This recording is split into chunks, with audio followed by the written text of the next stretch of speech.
What's up, boys and girls? Welcome back to another episode of Angler's Prescription, brought to you by Headwaters Adventure Company, Bio and Power, and P Line. So if you guys are looking for a new ride, you know where to go, headwatersventurecompany.com. If you're not in one of the areas of the two stores, they will ship you a kayak. Anyway, we'll get into all that later. But we got a good show tonight. We're going to talk to Mr. Dominic Don about his little win up there at Clearlake last weekend. I know he's got a pretty good story on how the day's events went down. So I'm looking forward to hearing from him, hearing how it happened. And Shane may or may not join tonight. He's had some other things going on. So you're stuck with Johnny and I. What's up, John? Good morning. Good morning. Good morning.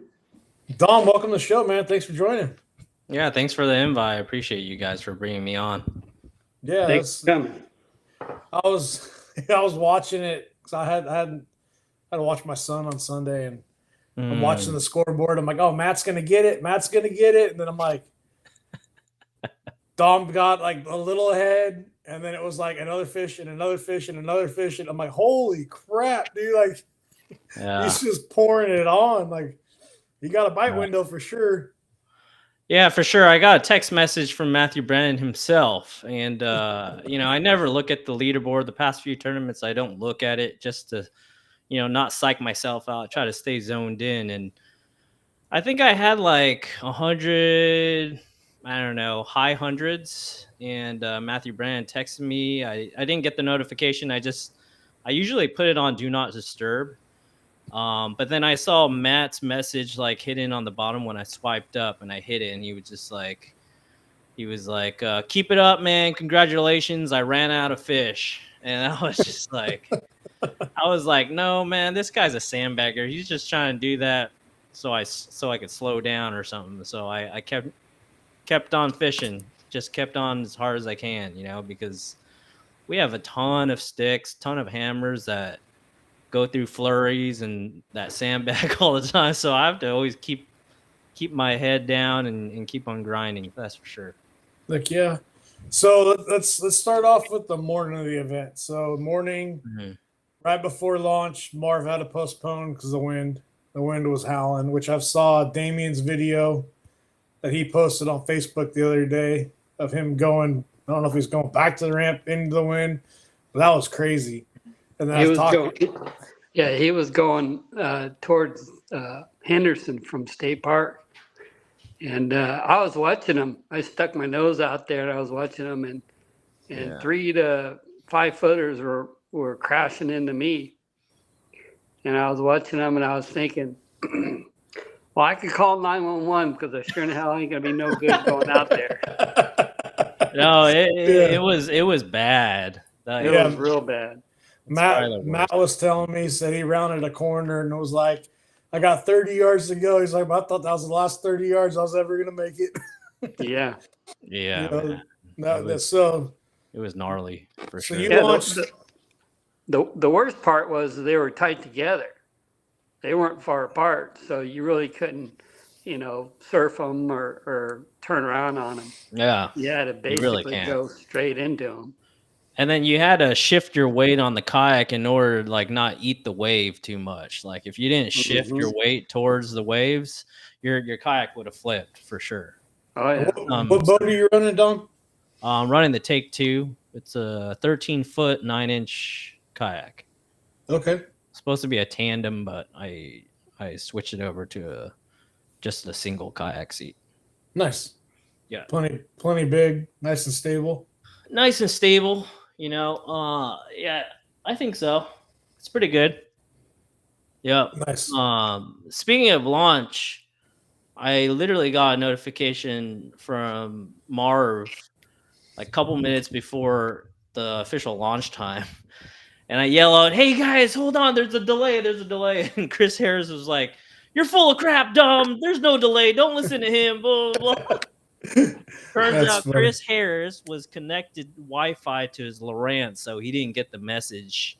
Oh no! Everybody else got the message. So I think we were all sitting ducks there for from an hour. Yeah, an hour.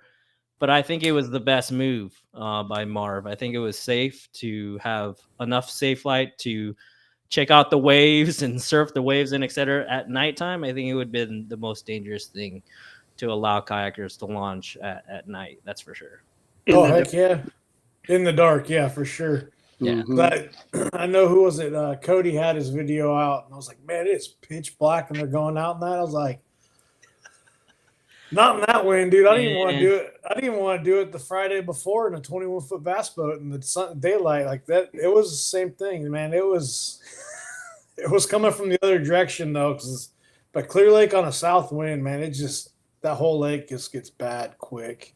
Yeah, I think it was the right decision. I mean, that morning bite window is not worth your safety. You know what I mean? So if it was dead calm, that's another conversation, but I think it was the right move. Yeah, given the weather conditions, for sure. Yeah. Yeah. We've all launched, slick, calm conditions in the middle of the, out in the dark and whatnot. And that's a different thing, but that's still sketchy. It is. You catch a random roller you don't see or something, anything could happen. I think we launched one morning for a Wild West event out there at what was that, John? It was like 5 o'clock in the morning or something stupid. Tim had us launch because there was too much grass for people to navigate, or I don't remember what it was. It was a crazy thing. I was like, God dang, dude, you got to get out there and sat in your spot, took a nap and waited. Yeah. You're like, come on, man. Why were we launching this early? Yeah. Should launch at 7 and lines in at 7. Yeah. You know what I mean? Yeah. I mean, that's one of the strategy of this tournament fishing is just time management. So, lines in and launching at the same time kind of gives you, you got to really think about your decisions. And you make the long run to Shag Rock or to Soda Bay or from State Park or something, or from Brados, or do you start fishing right away at the launch ramp? And that's one of the strategies people have to think about. One of the multiple strategies you got to think about during game day, during practice. So, we got definitely. The tournament we had at Almanor, I had an hour and 20-minute ride to my spot. But it's the only spot on the lake I had from my 12 miles or so of pre-fishing. And it was same thing, launching lines in at the same time. So I had to burn well over an hour of my day, plus 2 hours. Yeah, 2 hours. Yeah, because then we had lines out in a half hour to get back. So, I mean, even then I still had to leave, an hour early to make sure I got back in time. Yeah. So, yeah, it's crazy. It definitely, it's a strategy for sure. It really is. And, is the gamble worth it? Yes or no? Yeah, that's what I did at Tulik. I think it was like first or second stop for Yakabas, and I burned through I'd say 30% of my trolling motor battery going one arm, and by the time I got there, I only have about 20% for fishing and spot lock and etc. And then I have to use another 30% wide open to get back to the launch ramp. So yeah.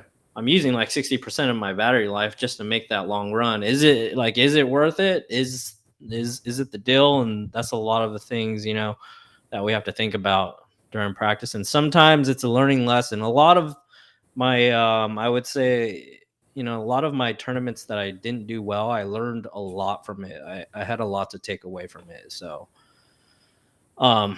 everybody that didn't catch a fish during Clearlake, instead of looking at a negative site or perspective, try to take the positive out of it, because I really think with all those negative results or with all those zeros, you definitely take away from something.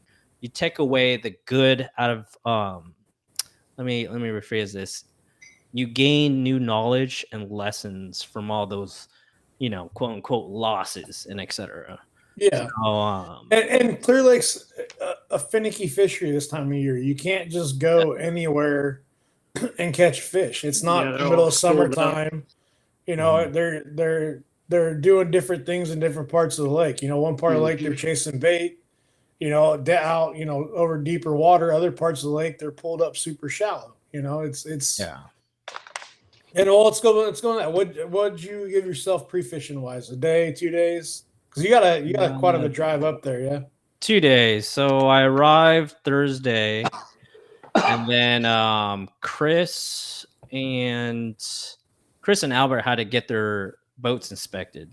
By that time, it was already 4:35 p.m. and then it started raining, and we were like, you know what? We're just gonna enjoy a nice dinner, calm down, get everything situated at the house, and just relax, have a good time, pretty much. Okay, so you pre-fished Friday, Saturday. Yep. Track's event was on Sunday this year. Yeah. So, how many ramps did you cover over those 2 days? I usually do 2 ramps at least per day. Okay. So Friday, because it was so windy, I was limited to only 1 ramp. I kind of figured out, okay, my fish are still there. So I launched out of State Park. I ran the same pattern that I did for the BAM tournament. Placed 4th place, decent inches. I believe I got 93 inches, caught a whole bunch of fish on the same pattern. Tried to figure out if the fish were doing the same exact thing. They were doing the same exact thing. Ran State Park, passed all the creeks, the creek channels. Ran a little bit of toolies past the next point over, and found even more fish. And they're pushing up shallow towards the bank near toolie edges. So drop shotting some of them, throwing a swim bait to check out some followers and etc. Friday was totally different, calm conditions. And actually, no, it was Saturday. Saturday was calm conditions. Simon and I thought maybe we'd go check out the Narrows. But last minute, I was like, maybe I'll just stay local, see if I could really check out some sneaky spots up north. That turned out to be a big mistake because the wind was going to hit that the next day. Mm-hmm. But I found the same exact pattern and I added to it. I went over to Rodman and I fished around that area up north, going towards Rocky Point. And on the way there, I see a whole bunch of fish stacked up together. And I'm just throwing my drop shot, pitching it maybe 30, 40 feet away from the boat. Set the hook on one that was like an 18 or 19. Right away, I was like, I'm on to something. Pitch over to another set of fish. I feel it taking my worm, and then I just start shaking them off. And then every single piling had fish on them. So I cast towards a piling, wacky rigging a robo worm, fish on, threw it back, went down a stretch, saw some willows underneath the water, making kind of like a point underwater. Mitchell, a little mooch minnow around the top of those tips of those willows, and they would come flying out of the willows and start hitting it. And I caught a 16 or 17 right off the bat there. Went past a little bit further, hit up a dock, and I see 30 small 10 inchers all on the backside of the dock in shallow water near toolies. Just having fun, welling on those 10 inchers, blah, blah, blah. Go to the very front of the dock thinking, oh, there's only small fish on this dock. Pitch my drop shot in there, 5 pounds, 6 ounces right off the bat. I was just like, okay, I kind of figure out what I wanted to do. Tournament day comes up and that whole game plan scrapped pretty much. Did you launch? Because I know you did launch at Rodman first thing, right? Or in that up north, you launched for Saturday practice, yes. But didn't you make multiple moves on tournament day? Yes. So you launched in one area, got blown out, right? Yeah. Wind. I launched over at State Park thinking I can hide behind that peninsula. Okay. That was all toolies mixed in with some willow brush right there that leads into Kelseyville Creek, I believe, or Coal Creek. And the swells were just going right over the toolies, and I was still eating it. And I managed to catch one keeper hiding in that current break right next to that point, that peninsula, tucked up into the toolies, just pitching a drop shot here and there in the brush piles, and stuck 116 and a quarter, I believe. But then I wasn't having fun, and the first priority is to have fun while you're fishing, right? So I knew getting beat up like that is not enjoyable. No, one it's not bit. fun at all. It was crazy out there too. Whether you have spot lock or not, it's just not enjoyable. Yeah, trolling motor would come out of the water. Yeah. It was just not fun to me. And, decided to pack it up, make a move. And I was like, I'm not going to give up. But also, I'm not fishing in this conditions. So I pack up, took my time. Rodman was like 15 minutes away. I just wanted to drive by and just see if it was fishable. But there was like 2 to 3 foot white caps out there still. So I was just like, water probably got super dingy. Boat position was an issue because a lot of my fish were closer, about 20, 30 feet away from like all the structure, the tulies or the willows. Mm-hmm. So I'd be pointing against the wind and pitching my bait behind my boat, hoping that the fish would still be there. But I was like, that's not ideal. So I go over to the casino and I was like, I looked at the water and it was just dead calm, maybe like a little ripple on the water or something like that. And I see Albert right on the docks coming back from going to the bathroom real quick. And then he comes down, he's sitting his kayak, I launch, and then Albert's just like keeping it hush hush. He was just like, dude, there's fish here, man. There's fish here. There's bait fish all around. And I'm getting short strike by these bass from like a trash fish. And I was just like, oh, okay. All right, let's not be lazy, Dom. Let's just abandon that area, not even check it out. So I reach around, I pick up my mooch minnow, and I see these bait balls everywhere. And at the end of docks, I see suspended bass. And I start pitching around, I think first or second cast, 17 and 7.5 or something like that. And I hold it up to Albert. I'm like, dude, check it out, man. Check it out. The mooch minnow, Albert, mooch minnow, right? Because like your homie's right there. I'm staying with Albert. Albert's super close guy to me. So like, what best way to share information during a tournament with a participant? Like he told me the fish were there, so I might as well just give him the juice too. So yeah, I'm like mooch minnow, Albert, mooch minnow, right? So I'm yelling across. He's in the other boat slough, and I'm just like mooch. He's like, what? Mooch. And put that one back in the water, start pitching again. Maybe 2 or 3 pitches later, I see a bait ball and I see big marks in there, but it was so thick that when I pitched my minnow in front of the boat at the end of a boat slip, I couldn't even see my bait. That's how thick it was. Right. So I just counted down to like 1,000, 2 1,000. I clicked the bell and I started just twitch, all the way back to the boat, just reeling in the slack, and bam, the fish hit, right? Zzz, right? I get it to the boat, and right when I went down to lip it, I was like, oh my gosh, Albert, oh my gosh, it's a 20 and a quarter. And right then I told myself, I was like, if I'm going to make a comeback at 11:20 a.m., from just having a 16-incher, I need to do this. I need to glue that rod in my hand, and this is what I'm going to do. Because I know from past experience with this technique, with the strolling or underspin technique, you could really get into a flurry. And especially on Clearlake, all these fish are time and deal. It's a short window. You got to take advantage of that window, and you can't stop. You have to be zoned in. You have to be locked in. You have to put your phone on do not disturb, and you just got to keep on going. You know what I mean? So I knew I was something good, and then it was just lights out after that. Very, very much so. Heck yeah! So you sat there you got there at 11. Got there at 11. Got settled down by 11:15, 11:20. And lines out was 3:45. Yeah, 3:45. Okay.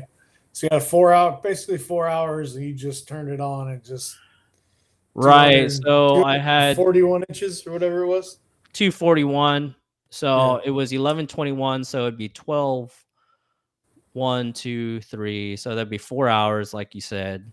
But then the last hour they shut off. So I really only had the 3 hours when I got there. So it just seemed like I was casting to every single one of them. After that bite window, they just didn't want any part of it. They didn't want anything. you know? So I think it's a good deal. It's like you take advantage of that bite window. If you get bit, you better glue that rod to your hand and continue to do the same exact thing for the next 2 hours or 3 hours. Yeah. Did you rotate any other baits in with the mid strolling, or did you just? I did. I drop shot a few right next to the mouth against the toolies. I caught one 12-incher, and then I was just like, nope, not the deal. I put that thing down. I mean, did you try different minnow baits? No, honestly, until this Clear Lake trip, I've never caught a mooch minnow fish. The first day that I've ever caught a mooch minnow fish was on Saturday in those willow trees. And I got to say that bait, I'm not even sponsored by Crush City or anything like that.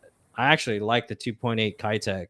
The only thing I have to complain about is the 2.8 is the plastic breaks, and that bait just sags down after 1 or 2 fish. Yep. So if they made a 2.8 Kitech in the same Elastec plastic or whatever it is, I feel like it could be just as good. But that mooch minnow, I had that bait super glued the prior night to a 1/8 ounce CMF jig head, and it lasted up until I broke off a fish, which would have been my 15th fish. So you can go through like 15, 20, 30, 40 fish the whole entire day and not have to glue up another bait.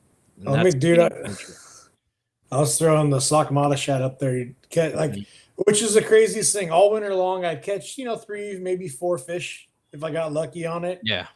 We fished that tournament the other weekend, and it was like 1 fish a bait.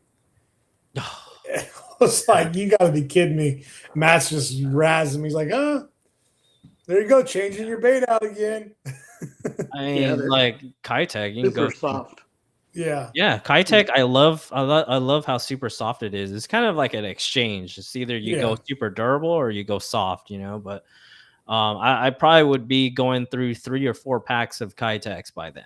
Yeah, because I noticed like I could throw, we'll say, because I was throwing a Sakamata shad. I could throw that at a fish and it'll follow it, won't bite it. I'd grab a different style bait, a different head, different weight. Right. Throw that one to it, and then bam, it'll hit. So I was wondering if you had it, like if you ended up rotating through a couple different, weight, head sizes and baits, or you just stuck with the mooch and rolled with it. Trust me. Usually I have KGB Chad shad on deck, 1/8 ounce ball head, 3/16 ball head, quarter ball head, maybe even a 3/8 ounce, an underspin, a jerk bait, and I usually have all those tied on, and a drop shot, of course. And depending what water column they're at, I'll choose either one of them. But once I dial it in, once you get 1 tip, all you need is 1 or 2 tips. Yeah. No, I get what you're saying, but the minnow presentation has its own little. Like I've really played with it a lot this winter. You could have, like I said, I'll have maybe 2 to 3 different minnow like jig heads tied up with, maybe 2 of the same baits with 2 different weights, and like a third bait with a different weight. Yeah. So usually, I got in this habit of rotating through same presentation, right? But just a different fall rate, different bait, and you usually. I've noticed sometimes when they'll shut down, you can throw that one extra thing out there and catch that one last straggler, Right. One game changer, like during a different day, was there's school of fish all off a ledge. This is wintertime over at my pond, and they're all suspended, but I couldn't get any fish to commit. They were following it, but they would never commit. So I was like, okay, the small ones are up top. Let's see if there's any fish that are glued to the bottom. So what I do to kind of present a different presentation is I tied on a flashy swimmer, 1/8 ounce, and I put a 3.3 Kitech on it. And I just start slow rolling on the bottom. Instead of trying to target those suspenders, I'll just slow roll something on the bottom over there. And usually one will commit, and usually I get the larger fish to commit that way. But like I said, once you get a tip of like 1 or 2 fish, you get bit off of one bait. Stay All you with need it. is 2 bites. Yeah, stay with Yeah. it. Yep, stick with it. Dude, I had the weirdest thing happen to me.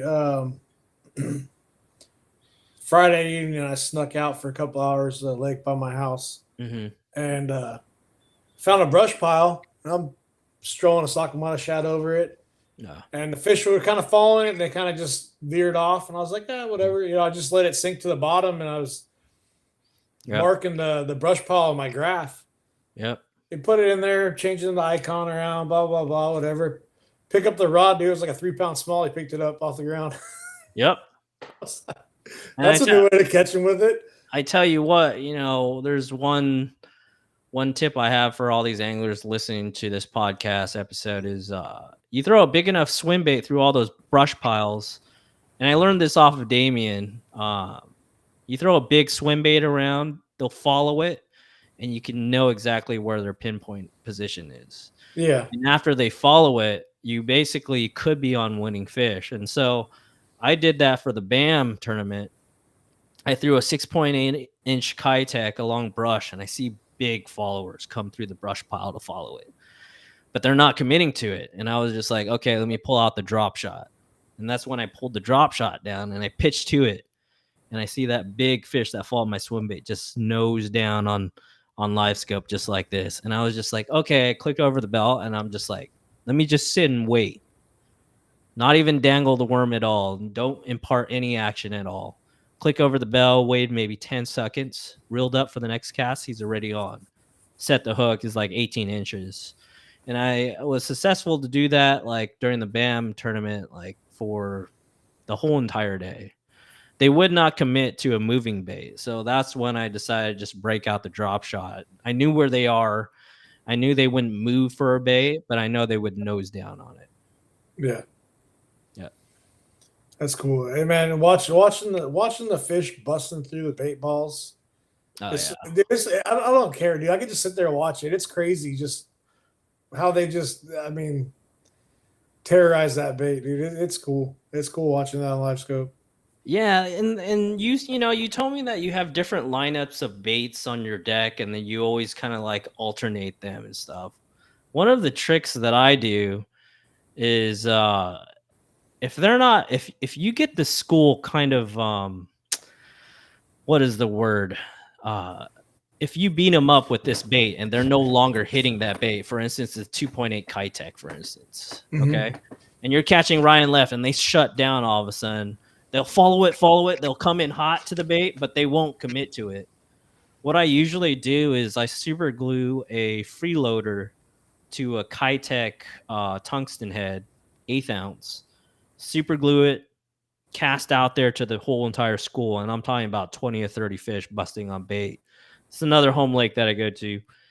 And instead of, you doing this mid-strolling, just and then reeling the slack, instead of that, I'm just ripping it. So when I see one coming hot, I rip it. And what that causes is that fish getting a little flurry mode and then just kind of like chasing a fleeing, dying fish. Yeah. So I thought about this the whole time. I was just like, man, this is the same exact thing as throwing a fluke, a super fluke. You cast out a super fluke or you nose hook a fluke junior and you're just walking the dog, right? Or you're just constantly doing jerks. So it's the same exact thing as jerkbait fishing, but you're using a freeloader to have, kind of rapid movements rather than a little slow twitch. That's like the first jaw dropper. Same kind of thing, right? Because it's got that little bill on the nose of it, and you just a little twitch on that makes that thing shoot pretty good. Yeah, the shooting motion can kind of trigger them if that small little twitch won't get the deal done. So you don't have to impart much action on those to get that twitch. And that was one of the baits I used over this winter was that jaw dropper with the Hog Farmer scope shad, the 4-inch. Oh, nice. And that one ended up, as my fish shut down on what I was catching them on, I'd throw that out there. Just a different, completely different action, different subtle presentation compared to what I was using. And bam, you catch another couple out of the school after they shut down. So For Yeah, sure. I noticed when they get right below your boat, you pull them and they go right below your boat. If you get the jaw dropper, drop it straight down and just like a spoon, okay, Nice. and they'll eat it. yeah, Yeah. Especially this when it's just stupid. You yeah, could just free bail it right next to your boat, like John said. Sometimes you don't even have to part any action. They'll shoot up right towards the bait and Yes. eat it. yeah. Mhm. Actually, I was catching a bunch of crappie up there with my boy. I don't know, a month or so ago before the Yeah. dam tournament. Um, we were up there, and I threw that little jaw dropper and that scope shad, dude. I just wrecking crappie on that thing. That was a blast. Yeah. The Crappie is crappie up there, definitely man, are fun. huge. Oh my god! I hooked into a few of them on it was a 5-inch bait during the BBT. I mean, they're 2.5 pound crappie, if not more, dude. Like, I was like, I wasn't so massive. We gotta get out of here. Oh, this is too much fun. We need to catch bass though.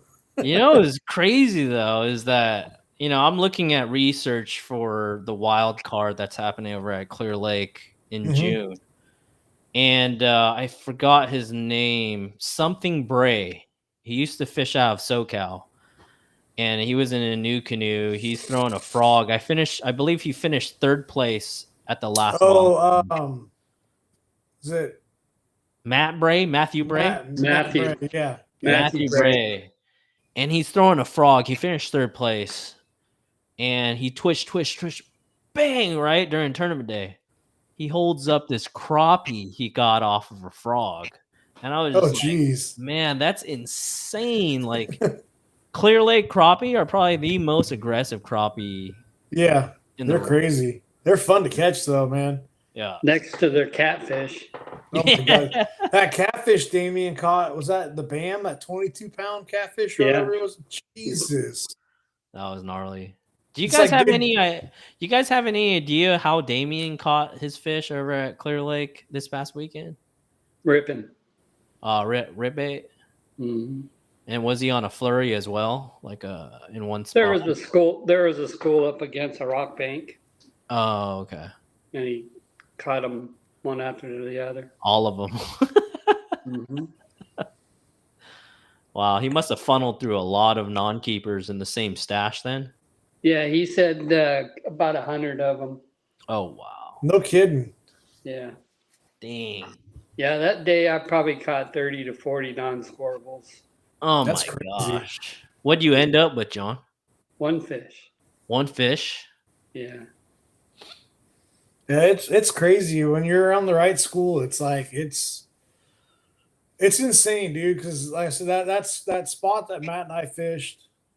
There's three of us on there, so 3 boats and 6 guys fishing it, and there was over 100 pounds of fish brought to the scales off that spot. And there's probably, I mean, we caught close to 30, and those boys that were in the other 2 boats were just wailing on them the same way. But then the fish were gone the next weekend. Or no, yeah, it was like a couple of days later they'd already moved and left. Yeah, for sure. It's crazy when they're schooled up like that and they're feeding. Like, you find that right school, and I mean, it can be magic up there. You know what was weird during the tournament, in my experience, that like on Saturday in Lakeport to Rodman Slough, that general area, they were schooled up. They were coming in like 4 or 5 fish that are wolf packed together, and each one of them were like 18 plus inches. But when I went into the casino, the majority of them was more single roamers. I never seen a pair of fish together. So when I was strolling close to bottom or near a dock slough, there was no competition at all. They were just loners out of nowhere. And for some reason, they didn't need to have that competition in order to commit to the bait. Yeah, they're just hungry. Yeah, exactly. So it's funny how that plays out. You know, a lot of the smaller fish like to school up over there. But depending on the lake, for instance, Lakeport all the way to Rodman, they love to school up over there. But in Casino, there are all, I don't know what it is. I think maybe they're a release fish. So they broke off their original school, and maybe they just eat by themselves. Because of the bait was pushed in there, the wind and the current probably pushed all that bait in there, and those fish just followed it. You Yeah. know what I mean? Yeah. They're more focused on bait compared to our low water years. Yeah. Remember how the dark sleeper was really good? Oh yeah. Yeah, well, the dark sleeper is no good now because they're more focused on bait and crappie. Right. So that's when the glide baits and the fish imitation baits work better now than ever before. Oh, definitely. Yeah. No, I don't want to spill the beans for Matthew Brannon, but I know that he was on a glide bait that's like the unimaginable, so. Yeah, I won't tell the story, but he told me that it could have been better. Yeah, he lost tons of fish. Yeah, and that's a problem with one of those baits that he was throwing. It's the nature of the beast with that thing. Mm-hmm. Yeah, go to westernbass.com and our kayak and kick boats, and it's on there. Oh, really? Okay. Did he tell you his spot too, or no? Well, when it comes to Clearlake, I don't say any names with locations. Oh, okay. Never, ever. All right. Yeah. Right. You know what I mean? Just because, it's just the whole lake's a community hole. Yeah, for sure. As soon as you write something like that on it, you got 50 boats sitting in one little spot. Yeah, for sure. Yep. The crazy thing was, dude, yesterday, so Blank dropped that flag 255. They did a drop yesterday. They sold those out in 16 seconds, dude. Oh, which one? Yeah. The flag 255s. Oh, yeah. Dude, it was. I got on there, and it wasn't marked as sold out. I hit add to cart, and as I hit add to cart, it said sold out. 16 seconds, dude. It was crazy. I was like, what the hell? Then I was like, all right, well, I put a 170 in the cart. I'll grab 2 of those. I updated the cart to 2. They're sold out. Do you guys own that bait or no? No, I don't own one. You guys own it? Because I bought the Nessie. Yep. And that thing, when you swim it, sometimes it doesn't swim right. Like it'll turn a little bit if you twitch it, but if you just do a steady retrieve, it kind of goes one way. Yeah, just like kind of like that. It doesn't want to go back. Right. Yeah, you gotta adjust it a little bit.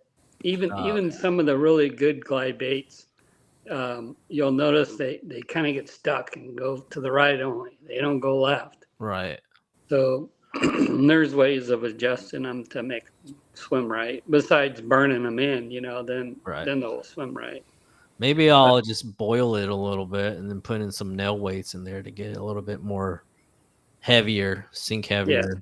Yeah, the nail weights, I like throwing nail weights in it. Yeah. Yeah.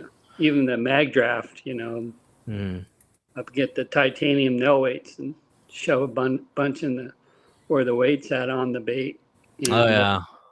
As long as it, the mag draft, if you burn it, it rolls.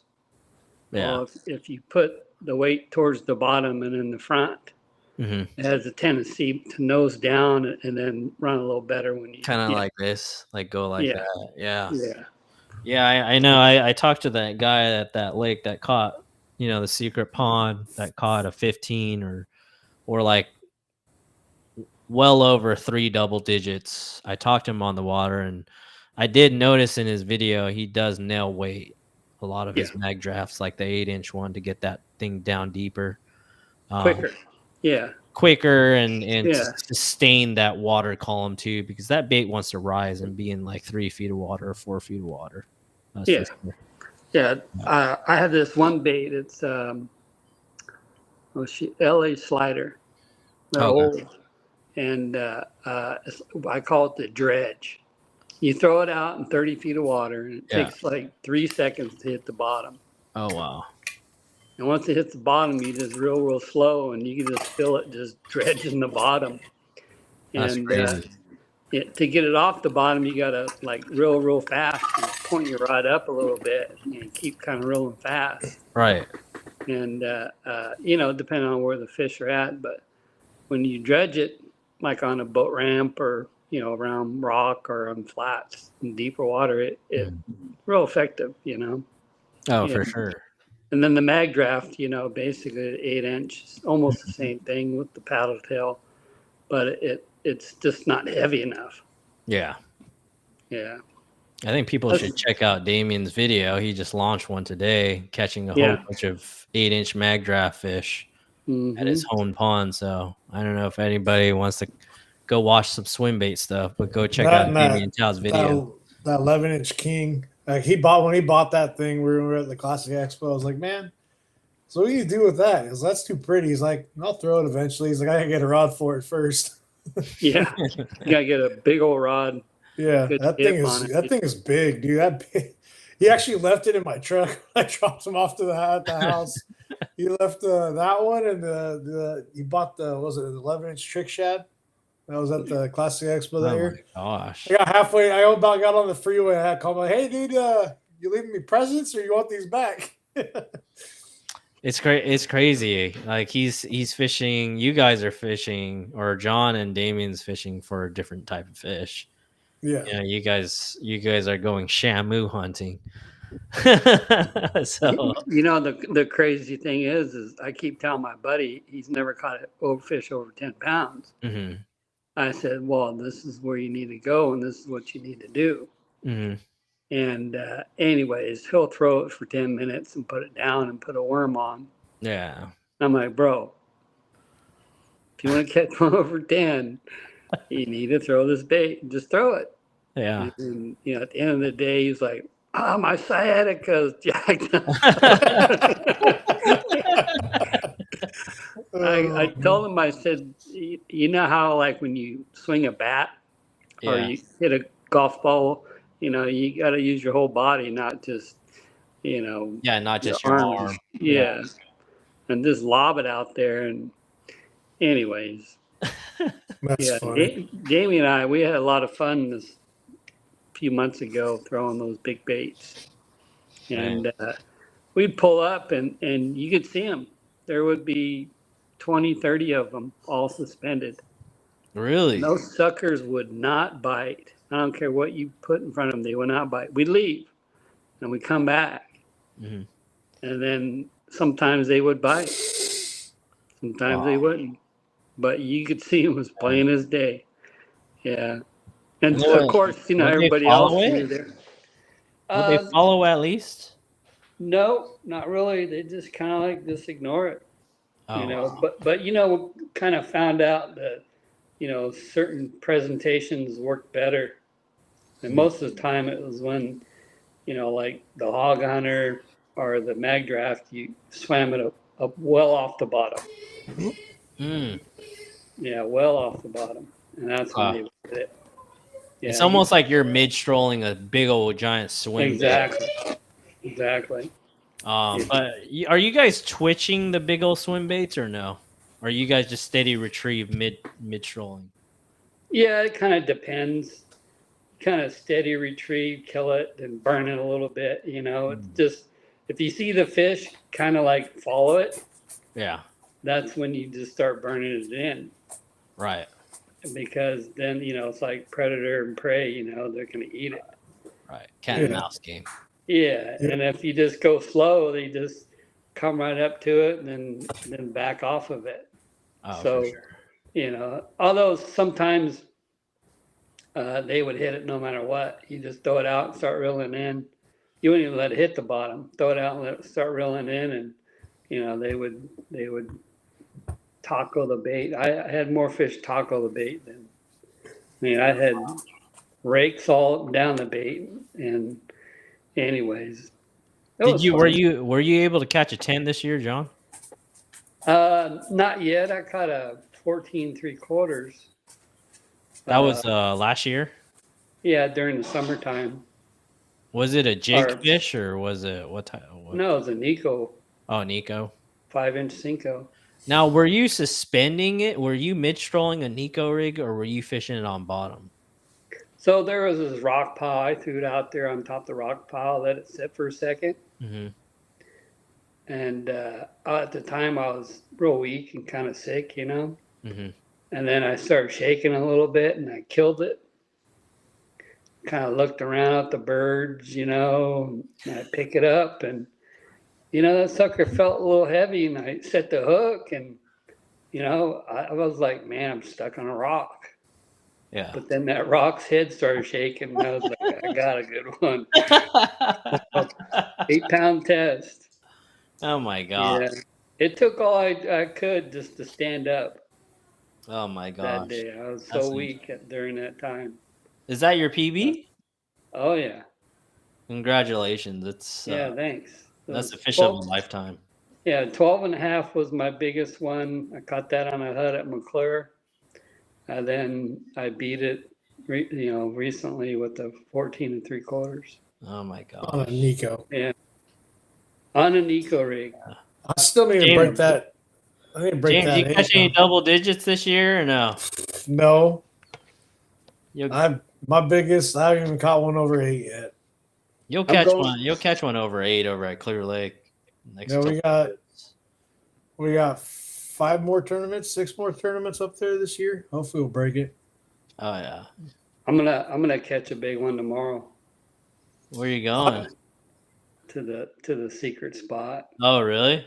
Yeah.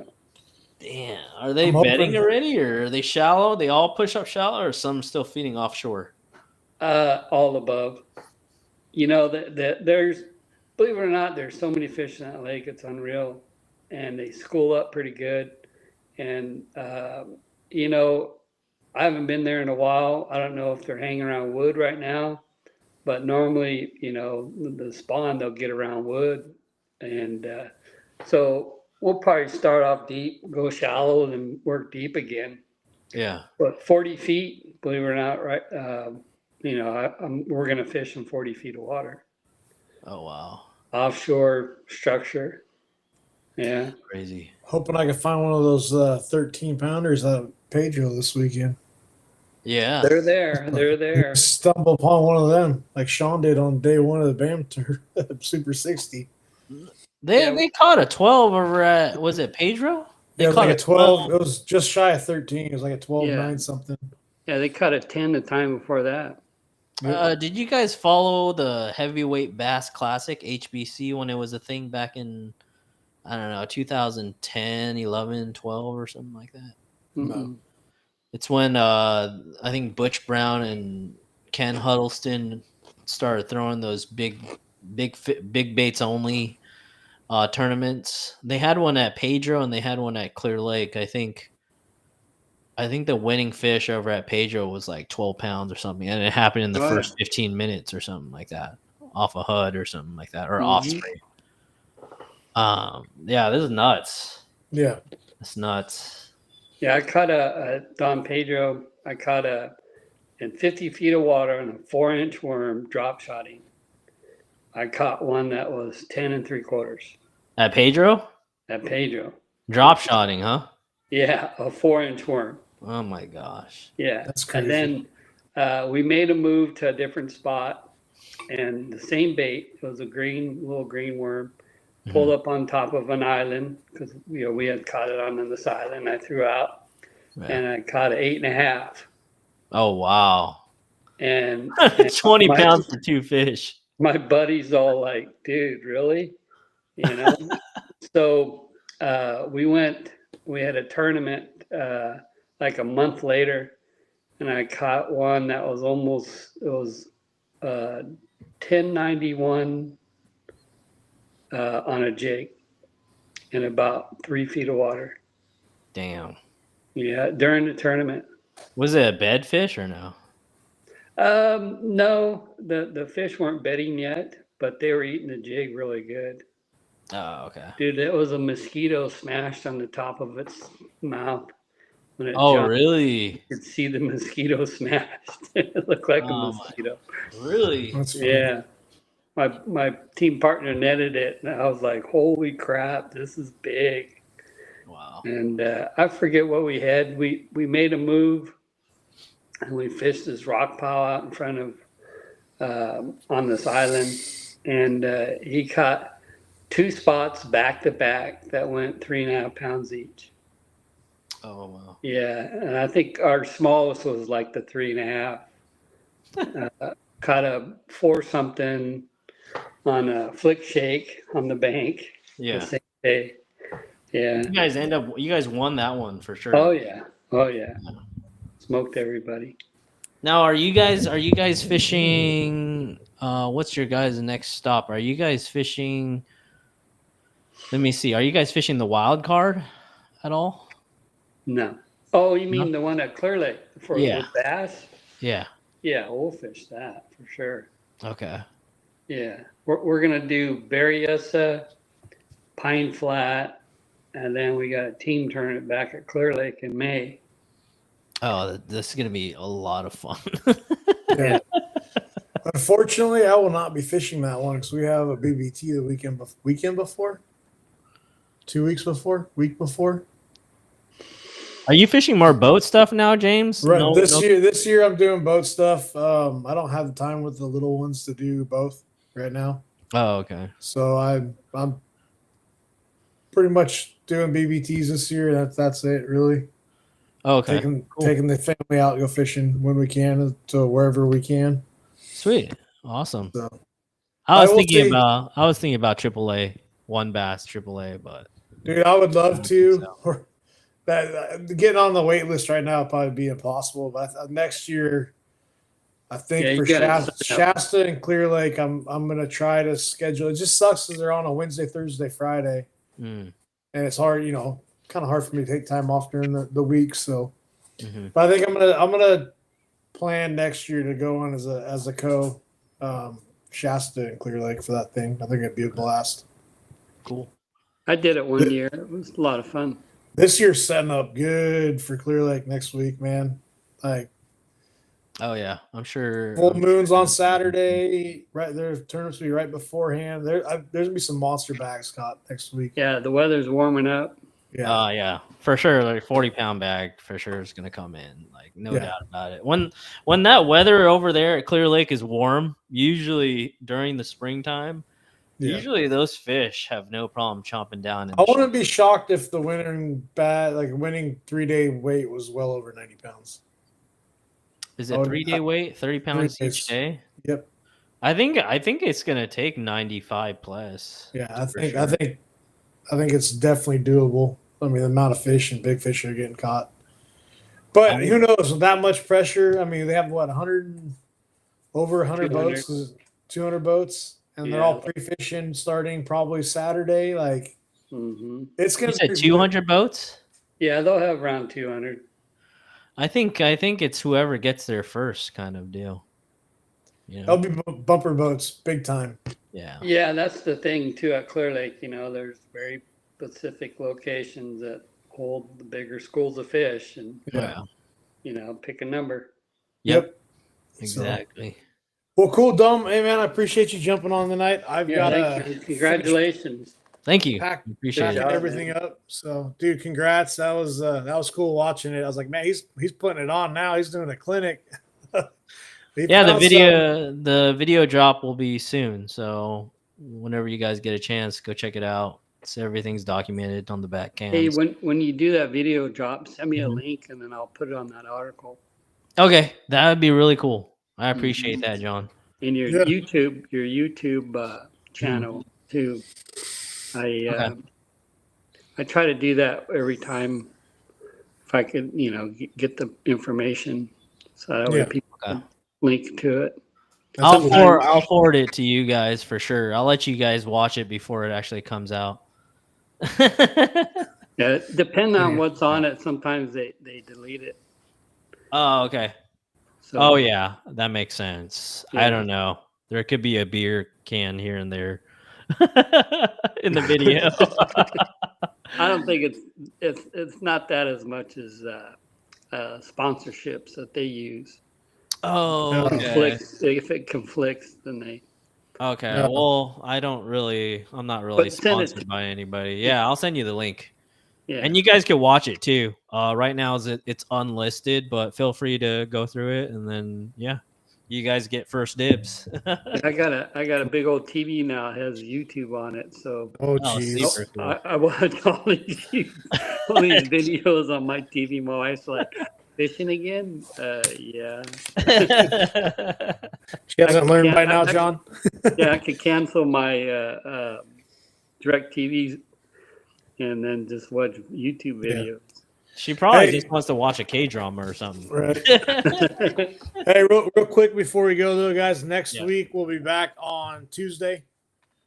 Shelby's will be back on Tuesdays again. Basketball season for the little guys done, so no more Tuesday night practice. So we'll do Tuesday night next week, and then we'll be off for a week. Kids are on spring break, so doing spring break stuff. Who You are you guys, going to interview next week? I don't know yet. The Thanks, guy that Kay, for won stopping by and Super watching. 60 If we can get them, that'd be awesome. Gutierrez? Yeah. Yeah. I don't know. We'll see what we can do. But BioNO Power 10, the word TEN, 10% off batteries through BioNO. Anglers RX on first gen fishing, they'll save you 10% there. And guys, don't forget to check out Headwaters Venture Company and support them. And And we Hook, think Hook, and you don't forget Hooked. But guys, thanks for watching, and we will catch you next Tuesday. So we'll be back on our normal schedule. All right, thanks, appreciate guys. y'all.